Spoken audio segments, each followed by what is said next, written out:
Baik, pada kesempatan kali ini saya ingin membagikan suatu aeropreneur di bidang kedirgantaraan.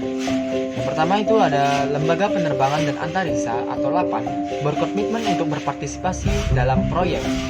Salah satunya proyek yang dikerjakan oleh LAPAN adalah mengembangkan pesawat R80 yang pernah dirintis oleh Presiden Republik Indonesia yang ketiga, yaitu Bapak Baharudin Yusuf Habibie. Kepala LAPAN Thomas Jamaluddin menjelaskan, pembiayaan melalui SBSN nantinya akan digunakan untuk pengembangan riset penerbangan dan antariksa.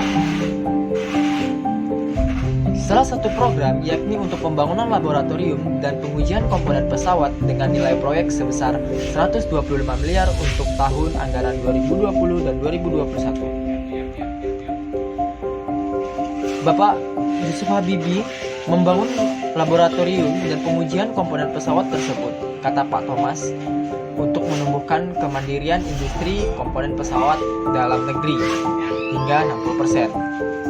Program lainnya yakni untuk meningkatkan daya saing atau harga yang kompetitif bagi pesawat dalam negeri termasuk untuk pesawat N219, N219 amfibi dan N245 hingga pesawat R80 yang dirintis oleh Bapak Baharudin Yusuf Habibie. Sehingga uji komponen industri komponen dalam negeri ini perlu dilakukan setelah N219 untuk mengembangkan N219 amfibi dan kemudian N245 dan yang terakhir adalah R80. Kebijakan pembiayaan proyek infrastruktur melalui SBSN tahun 2021 yang dijelaskan secara virtual. Asal tahu saja, proyek pembangunan pesawat R80 telah dihapus dari proyek strategis nasional. Komisaris Utama PT Regio Aviasi Industri, Bapak Ilham Habibie mengatakan sudah beraudiensi dengan Menko Perekonomian Airlangga Hartono terkait dengan penghapusan R80 dari PSN. Dengan begitu, dia mengaku tidak mungkin bisa memenuhi target penyelesaian R80 tahun 2024. Pasalnya, pengembangan pesawat terbang butuh proses tidak bisa dilakukan dalam waktu singkat. Proyek R80 dihapus dari PSN dan digantikan dengan pengembangan drone combat atau tempur yang juga dirintis.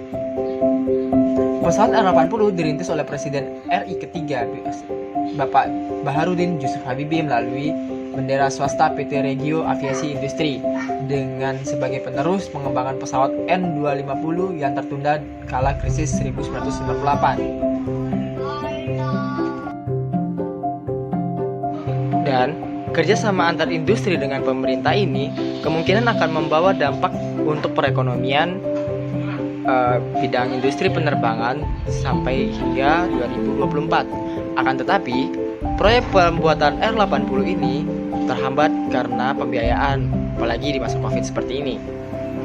Nantinya, ketika pesawat R80 ini sudah lepas landas dan layak untuk digunakan, R80 akan menjadi sebuah pesawat kebanggaan Republik Indonesia dengan harga yang kompetitif dan dapat bersaing di dunia pasar luar.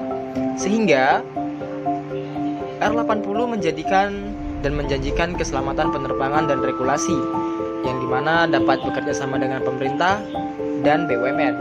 Sehingga R80 ini sangat diharapkan dapat terselesaikan hingga tahun 2024 dengan kapasitas 8.780 dengan maksimal 25.000 feet.